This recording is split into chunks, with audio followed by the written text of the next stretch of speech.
દિલ્હી શહેર અને આસપાસનો વિસ્તાર ગાઢ ધુમ્મસથી ઢંકાઈ ગયો છે। રાષ્ટ્રીય રાજધાનીમાં ઝેરી હવાનો કહેર યથાવત છે।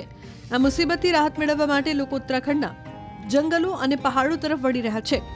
દિલ્હીમાં અનેક જગ્યાએ સરેરાશ AQI વારંવાર 400ની ઉપર જઈ રહ્યો છે। તેને પ્રદૂષણનું અત્યંત ગંભીર સ્તર ગણવામાં આવે છે। આ પછી નૈનીતાલ, ભીમતાલ અને કોર્બેટ ટાઈગર રિઝર્વ સહિત ઉત્તરાખંડના અન્ય લોકપ્રિય પર્યટન સ્થળો પર દિલ્હીથી આવતા પ્રવાસીઓની સંખ્યામાં વધારો થયો છે। दिल्ली में और यहाँ के टेम्परेचर में भी और यहाँ के पोल्यूशन में भी काफ़ी ज़्यादा डिफरेंस है। यहाँ पे मतलब हम आसमान भी देख सकते हैं खुल के और तारे भी दिख रहे थे यहाँ पे। वहाँ पर तो तारे और आसमान तो मतलब दिखता ही नहीं है बिल्कुल भी, सब कुछ ब्लर ब्लर सा ही दिखता है आसमान में। और टेम्परेचर में भी काफ़ी डिफरेंस है। मज़ा आया घूमने में। पहले हम नैनीताल भी घूम के आए, फिर भीमताल गए। દિલ્હીથી આવેલા પ્રવાસીઓનું કહેવું છે કે કોર્બેટ પાર્કની હવા અત્યંત સ્વચ્છ છે। ત્યાં AQIનું સ્તર એટલું નીચું છે કે વિશ્વાસ નથી આવતો। दिल्ली के AQI लेवल का तो पूरे हिंदुस्तान को पता है कि उसके जो हालात सर्दियों में होते हैं। हम कॉर्बेट पार्क में आते हैं, इसीलिए आते हैं, हर महीने आते हैं, इसीलिए कि कुछ समय के लिए दिल्ली के प्रदूषण से मुक्ति पा सकें। कॉर्बेट के अंदर, जंगल के अंदर जो AQI लेवल है वो 18, 19, 20, तो हम दिल्ली वालों के लिए तो सोच से परे हैं।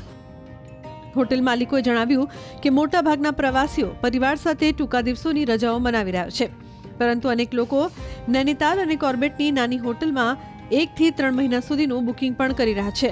ये जो दिल्ली में और NCR क्षेत्र में जो पॉल्यूशन है वो बहुत हद तक बढ़ चुका है। उसका लाभ यहाँ के पर्यटन उद्योग को मिल सकता है, क्योंकि मैं देख रहा हूँ कि कुछ इस तरह की बुकिंग्स भी आ रही हैं कि जो मेट्रोज में हमारे जो बीमार लोग हैं या बूढ़े बुजुर्ग लोग हैं वो उनको उनकी सेहत को ठीक रखने के लिए कई सारे लोग इंक्वायरी कर रहे हैं कि भाई 2 महीने के लिए, 3 महीने के लिए लॉन्ग स्टे के लिए लोग अपनी जगह ढूंढ रहे हैं। अच्छा एक साइन है बेसिकली कॉर्बेट के पर्यटन के लिए, टूरिज्म के लिए, कि अगर लोग लंबे अरसे के लिए रहने के लिए आ रहे हैं और ख़ास तौर से एजेड पेरेंट्स जो हैं वो आ रहे हैं, क्योंकि उनके जो घर वाले हैं या उनके बच्चे जो हैं वो उनको पोल्यूशन से दूर रखना चाह रहे हैं।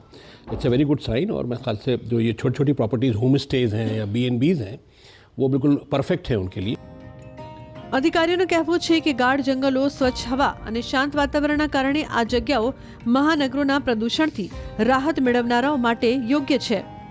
आसपास के शहरों में, महानगरों में स्पेशली जब जो एयर का जो क्वालिटी है वो घटती है या नीचे जाती है, तो कई लोग अपनी छुट्टी मनाने के लिए या अच्छा समय व्यतीत करने के लिए उत्तराखंड की ओर अग्रसर होते हैं।